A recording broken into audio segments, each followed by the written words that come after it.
savez, depuis le 1er septembre 2025, les cadres et agents des antennes territoriales du PDDRCS de Beni, Lubero, Walikale et Massissi observent une grève à titre de revendication de leur arriéré de salaire, primes et avantages sociaux de l'ordre de 38 mois aujourd'hui. Cette action de grève, malheureusement, agace certaines personnes mal intentionnées, parmi lesquelles certains responsables au sein du PDDRCS. Et pour essayer d'étouffer cette action de revendication légitime, il y a certains qui prennent des décisions dans tous les sens. Voilà pourquoi nous avons assisté à la prise de certaines sanctions par des personnes non attitrées et qui en ont fait écho à travers les réseaux sociaux et certains médias. Nous voulons dire que les différentes lettres de suspension que vous avez vues à travers les réseaux sociaux ou qui ont été lues dans certains médias ne nous concernent pas. Elles ne nous concernent pas parce que la personne qui les a pris n'a pas qualité, d'une part, et elle les a prises en violation de la procédure, en violation de l'ordonnance créant, organisant et instituant le fonctionnement du PDDRCS et même en violation du règlement intérieur du PDDRCS. Voilà pourquoi, à la suite de ces actes, nous venons de saisir l'autorité, la plus haute autorité du PDDRCS, à savoir son Excellence, Monsieur le Président de la République, lui qui est le président du comité de pilotage du PDDRCS, pour déclarer notre désaveu au coordonnateur national, au coordonnateur provincial à l'intérim du PDDRCS, M. Soukissa Ndayambaje Joseph. Nous pensons qu'il est en train d'entretenir un climat malsain au sein du PDDRCS. Nous réalisons qu'il est en train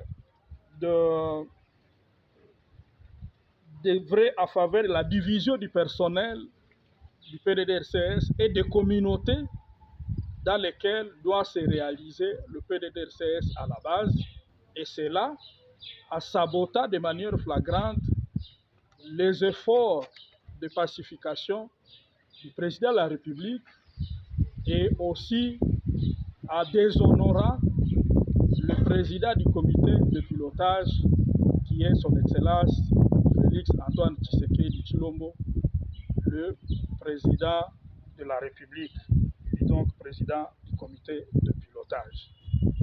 Nous vous avons appelé parce que ça sort de l'ordinaire.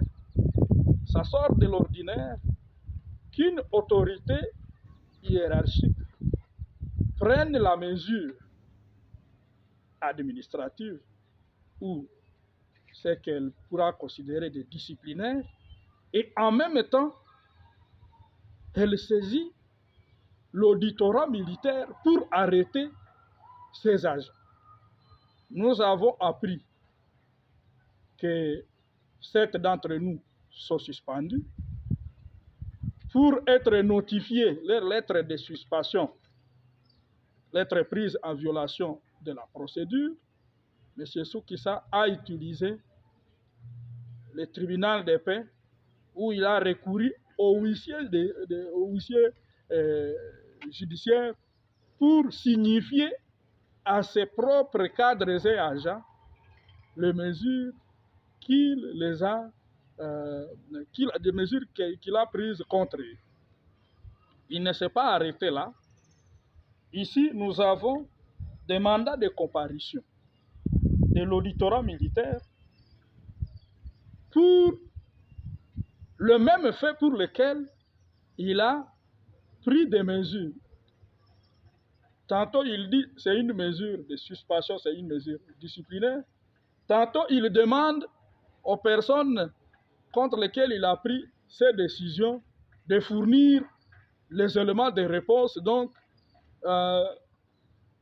il traduit sa sanction à demande d'explication. Et il l'a dit dans les 5 jours. Avant les 5 jours, il saisit l'auditorat militaire comme s'il avait affaire à des militaires ou à des gens qui ont commis des infractions en rapport avec le code militaire. Tout ça, ce sont des manœuvres d'intimidation et de terreur que nous ne saurons jamais accepter. Nous avons reçu des mandats de comparution parce que, étant que de bons citoyens, nous allons nous présenter à l'auditorat militaire pour comprendre de quoi est-ce que l'on nous reproche. Mais tout ceci n'arrive pas par hasard parce que c'est au lendemain d'une marche pacifique que les agents et cadres du PDDRCS, des antennes territoriales de Beni, Lubero, Walikale et Massissi ont réalisé. Nous avons fait cela dans le respect des normes. Nous avons saisi l'autorité administrative, à savoir le maire de la ville, dans les délais. Il ne nous a pas interdit, le maire de la ville ne nous a pas interdit de marcher pacifiquement. Nous avons marché, nous avons déposé un mémorandum auprès de l'autorité urbaine, un mémorandum adressé au président de la République. Le maire l'a réceptionné. Vous, de la presse, avez été là témoin de cet événement. Ça s'est passé dans un climat bon enfant. Mais comme cela ne réjouit pas le coordonnateur provincial à l'intérim du PDDRCS, il a pris des mesures à titre de sanctions. Et nous disons que ces sanctions ou ces suspensions collectives violent l'esprit des articles 11 alinéa 2, 18 alinéa 4 de l'ordonnance numéro 21038 du 4 juillet 2021 portant création, organisation et fonctionnement du PDDRCS et 67 du règlement intérieur du PDDRCS, en ce sens que pour ce qui est de l'ordonnance, je vais le lire pour que vous puissiez en être informés. L'article 11, alinéa 4 de l'ordonnance qui crée le PDDRCS dit: le coordonnateur national exerce le pouvoir disciplinaire sur le membre du PDDRCS autre que ceux de la coordination nationale et fait adopter par celle-ci un règlement intérieur spécifique au PDDRCS applicable à tous ses membres, excepté les membres de la coordination nationale. À l'article 18, alinéa 4, il est dit: le responsable des antennes territoriales sont nommés et relevés de leurs fonctions et les cas échéants révoqués par le coordonnateur national sur proposition de la coordination nationale, le gouvernement provincial entendu. L'article 67 du règlement intérieur du PDDRCS dit: pour tout cas de manquement, la sanction disciplinaire est prise par décision du coordonnateur national sur base de propositions du chef direct de l'incriminé. Cette disposition s'applique mutatis mutandis à la coordination provinciale et dans les antennes. Donc, ceux qui ont vu les correspondances du coordonnateur provincial à l'intérim peuvent s'interroger s'il est au courant de l'ordonnance qui crée le PDDRCS, s'il maîtrise les dispositions du règlement intérieur du PDDRCS et peuvent même s'interroger de la nature de ces actes. De quoi reproche-t-il exactement aux cadres et agents du PDDRCS? Parce que même le fait qu'il évoque dans sa correspondance, ce sont des faits qu'il date du 20 septembre 2025. Comme s'il était absent de ce lieu. Il était à Béni. Tout le mois de septembre, il n'a rien fait. Tout le mois d'octobre, il n'a rien fait. De novembre, le 8 décembre, après marche, il prend cette décision. C'est juste pour essayer d'intimider, de créer la terreur, de créer un dysfonctionnement au sein du PDDRCS. Et à ce titre, les cadres et agents du PDDRCS disons que nous les désavouons et nous venons d'écrire à son Excellence Monsieur le Président de la République pour qu'il ne puisse plus continuer à faire sa honte.